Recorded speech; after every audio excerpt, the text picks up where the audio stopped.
Bill Belichick is out in New England, Logan. First of all, just give me your initial reaction to that fact itself. Obviously, everybody remembers what Bill did with the New England Patriots, and it is remarkable. He's the greatest head coach in NFL history to me. I don't really care what he did without Tom Brady. What he did defensively warrants him being noted as the greatest head coach ever. He won 6 Super Bowls, as we all know, with the Pats, the most of any head coach. He also has 2 more Super Bowl rings when he was defensive coordinator with the Giants, so he's got 8 Super Bowl rings. Crazy. Belichick's Pats won the AFC title game 9 times. They appeared in the AFC title game 13 times, both of those records. 6-3 in the Super Bowl, most appearances ever in the Super Bowl. 266 and 121 in the regular season. He had 19 consecutive winning seasons. It's ridiculous. He's got the second most career total wins of all time with 333, only second to Don Shula. I mean, it's really the end of an era. We saw the quarterbacks: Carson, Big Ben, Drew Brees, Peyton Manning, Phillip Rivers, Matt Ryan. All of those guys go out, and we're slowly seeing it with the coaches, man. The new era is really taking over. It happened quickly. It's shocking. You know, I waited for Belichick to go for some time now. I hated the Patriots, him and Brady, and it's weird to see him go out the door. It doesn't feel real at this point. I think it's time, man. I think it's time for him to head off into the sunset. You know, I know earlier in the year I had, proposed a potential move to the Chargers. I think it's time for Bill to go out and enjoy retirement on the boat, man. Go out and relax a little bit. I don't know what this means for Steve. I don't know if he wants to stick around football, because I know it's hard, man. You hear, Carson, especially basketball players, football players, athletes that have been trained. Bill Belichick, while he's not a player, has trained his body to get ready for the season, has trained his mind. His entire life has been preparing for football games week in, week out. And it's hard. This transition, I know, for Bill is going to have to be hard. His entire life has been football, but it's a time for him to go out and enjoy it, man, and to relax a little bit. I don't know if he can. Some of these guys, it really is hard to transition from out of the game.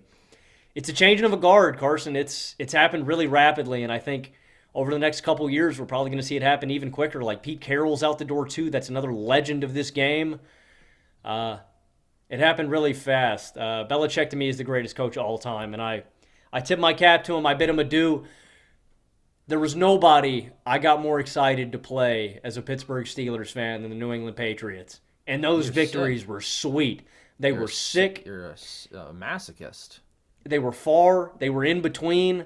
Nobody fired me up for a football game more than New England. They got me and my dad riled up. And I cherished any victory that we got against New England. It was a little sweeter because it was Bill, because it was Brady, because it was them damn boys from Foxborough. I have such immense respect for Bill Belichick. Yeah, it seems like he's going to coach again, man. It seems like he is not done with football, and there's lots of rumors about where he may go next. I mean, the guy lives, breathes football. I'm with you. I think that at this point he could certainly step away and leave no questions. But I do think that if he was going to keep coaching, it had to be away from New England. That situation is too broken. That situation is doing his legacy no favors. That's going to lead to Belichick slander. Put him in a more favorable situation where the offensive pieces are already in place. If it is the Chargers, like you mentioned, maybe you need a better offensive coordinator who can retool some things, but he doesn't need to overhaul that offense. But then he can fix a whole lot of defenses, man. He is the best defensive coach that we've ever seen, and I still think he's an awesome defensive coach. Even losing Judon and Christian Gonzalez, that Pats defense was still pretty good this year. Bill Belichick is going to make you a good team defense. He's going to find value on the margins. He's going to be brilliant schematically. But you just can't make him like this coach, GM, responsible for all of the hires and every draft pick anymore. I just think he's lost touch on the offensive end a bit. But I think that obviously it makes sense that these two would part ways, that Bill's tenure in New England is done. The one thing that surprises me, even though this was strongly rumored, is that they are going with Gerard Mayo, just because to me that's we want to maintain this defensive mindset, this culture, this really Belichick culture, because you're bringing in a Belichick guy, but we don't want Bill to still be the one doing it. to me, it's like your offense is broken. Maybe hard pivot towards an offensive guy who's going to bring you into the next generation. But they want to maintain their cultural identity, and I can see that. Yeah, and considering that this has been heavily rumored literally since the beginning of this season when the Patriots hit the skid. That's why normally when stuff starts out that early, you know what I mean? There's that breadcrumb's normally just too hard to ignore. Yeah, true. You are right. I think they do need a guy to come in here and overhaul this offense, but I like the fact that good Lord, man. I like the hire for Mayo because Mayo was not only here as a player where he won Super Bowls and anchored this defense, he really does understand the culture inside and out as a player, now as a coach. And he's young. Gerard Mayo is now the youngest head coach in the NFL. I think it's the right move just because you are going to have a guy that understands the culture and understands the defense, understands exactly what Bill wants to do because he played in the system. I'm excited. I'm excited for Gerard Mayo, man. And who knows? I mean, we didn't expect. Think about this. The Houston Texans hired DeMeco Ryans and Bobby Slowick. Now, Bobby Slowicks are hard to come by. C.J. Strouds are hard to come by. But you see that turnaround can happen in one offseason. I think Mayo can keep this defense great. It is going to take finding that star QB, that star offensive coordinator. But the Texans showed us one offseason you can make it happen with the right moves. Yeah, but you got to really nail those moves. Oh, you got to crush it. You got to hit. You got to moves. And it starts with franchise quarterback and like a special rookie quarterback. And I'm not super optimistic about the Pats just walking into that. It is crazy that Mayo just surpassed now McVay as the youngest coach in the league, and McVay is in his 7th season and has already won a Super Bowl and been to another one. Like, that dude is just a freak. But in terms of Belichick's legacy, he is clearly the complete architect of the greatest dynasty in NFL history. You mentioned the championship games and all that. Put together 18 top 10 defenses, including 6 top 2 defenses, and that spans across 2 full decades. That is with totally different personnel. He was going to make you elite on that side of the ball, and that was as important to the Patriots always being there as Tom Brady and that offense was. And just some iconic performances from him as a defensive play caller. 2018 Rams in that Super Bowl, an offense that averaged 33 points per game, puts up 3 against the Pats. They held the greatest show on turf, 2001 Rams, who had averaged 31 points per game, to 17 points. He was a schematic genius, but also in terms of identifying personnel, he built those defenses and he built those offenses as GM for the entirety of those 2+ decades. He traded a 4th-round pick for Randy Moss. He got Julian Edelman with a 7th-round pick. He got Tom Brady in the 6th round. He consistently retooled and rebuilt these defenses. But, I mean, they were always elite, but he would swap out key parts. He would trade dudes when their value was at their highest, and he didn't want to pay Gilmore. them. He'd bring in young guys. Got him over it. Gilmore, Jamie Collins, dude, like, it just happened over and over and over again. And that's just such an incredible accomplishment. It's really unrivaled in the history of the sport. And you can't slander him because he had a few years of incompetent quarterback play after Brady. And at the tail end of his tenure and really his coaching career, like, he got behind the ball with offense and with drafting. Most people don't go out at their best. And I think that that's more obvious for players because it is physical attributes, but I think that that applies for coaches as well. Even though he is still really good defensively, that just, like, is not close to outweighing 2 decades of genius that exists very clearly outside of Tom Brady. Like, you don't just walk into 2 decades of elite defense, of elite drafting, of elite trading. There's one dude behind that, and you want to write it off because he also had an amazing quarterback. Like, that's silly. These things go hand in hand, man. It takes an entire team to win championships. I wonder if you're right, though. A lot of guys talk so much, like Brady unretiring, Favre unretiring. Sometimes it's an insatiable urge that, you know, it's just an itch that they have to scratch. And I wonder if it's going to be too much for Bill. Like, even think about Dick Vermeil. Dick Vermeil coached the Philadelphia Eagles in I believe the late 70s and the early 80s. Came back in the 1990s, way older, brings in Kurt Warner.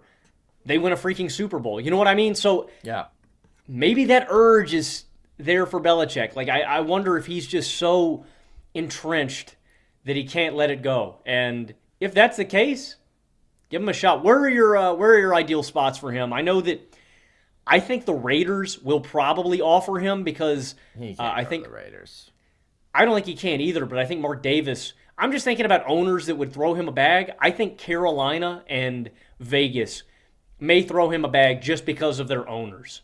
No, he might as well retire if those are going to be the places that. Oh no, I'm just saying that I think those teams might throw him the most money.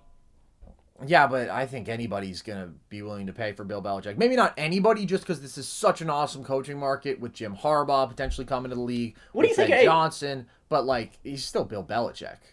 What do you think about? I haven't heard this one. I like the Chargers. What do you think about Atlanta? I just mean in terms of if you can get the coordinator.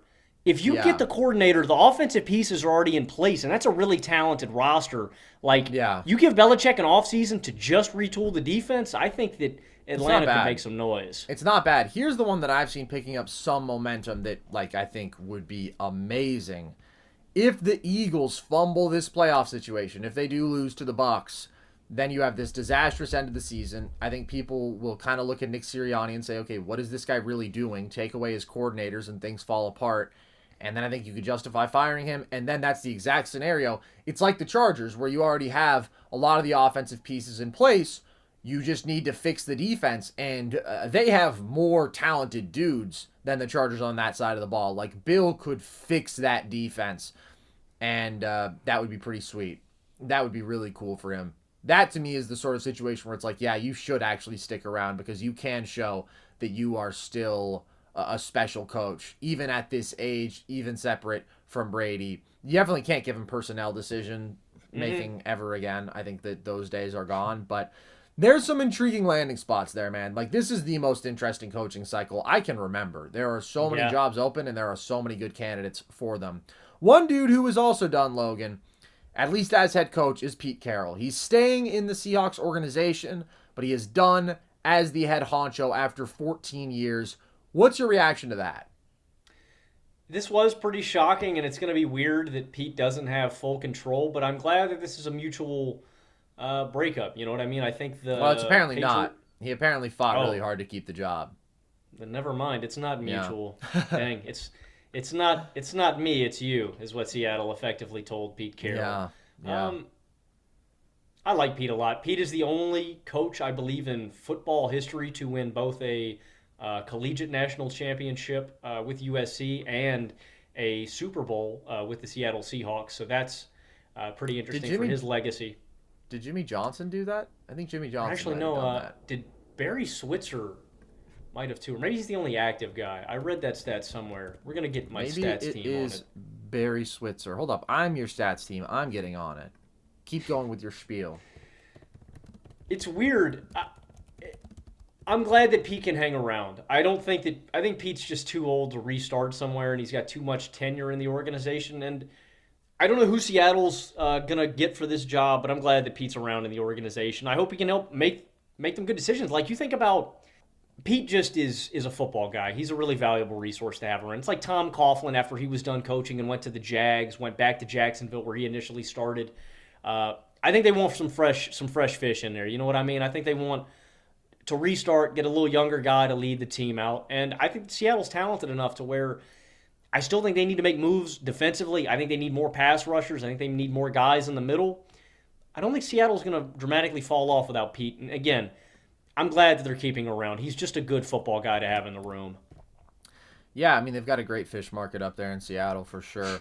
So, for what it's worth, Jimmy Johnson did this in 1987 with Miami, and Barry Switzer did this in 1985 with Oklahoma. So, retract that stat, Logan. It was fake news. This is common, regular stuff. Everybody does it. At least three gentlemen in football history have accomplished this feat. So sorry, Pete. That club got a bit more inclusive real quick. This does surprise me. I mean, what an unbelievable run for Pete. Never won fewer than 7 games in a season. Made the playoffs in 10 of his 14 years. And now I do agree with you. I don't think that parting from him at this point is going to make you fall off a cliff. But the NFL is just brutal, dude. Because it's like, this isn't even a Belichick situation where it's, okay, he's clearly lost touch on one side of the ball. Yeah. And his personnel decisions haven't been as good. And you won 4 games. It's like, Pete got you into the playoffs last year when that was not the expectation.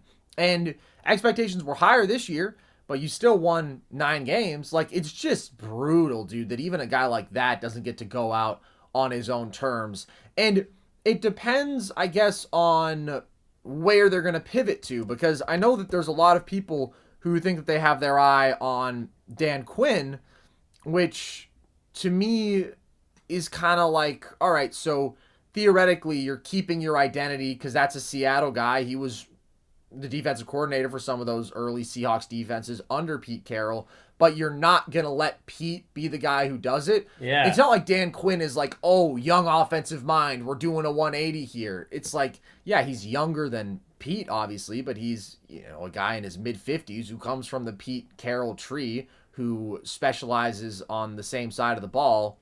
I just wouldn't love that necessarily. I can't be like, oh my God, you need to let Pete coach until he's 80, because I don't think that he's one of the elite coaches in the NFL anymore, but I still think that he's good, and I think that he's the kind of guy who's just earned, unless there's something egregious, unless you do win 4 games, then you can justify whatever you want, but when you're still winning, it's kind of brutal to me. But it's a crazy, crazy offseason for coaches, and we'll probably have to wait a bit before the news picks back up before the successors are named. The Gerard Mayo is sort of an exception because that was seemingly planned, and that is an internal guy.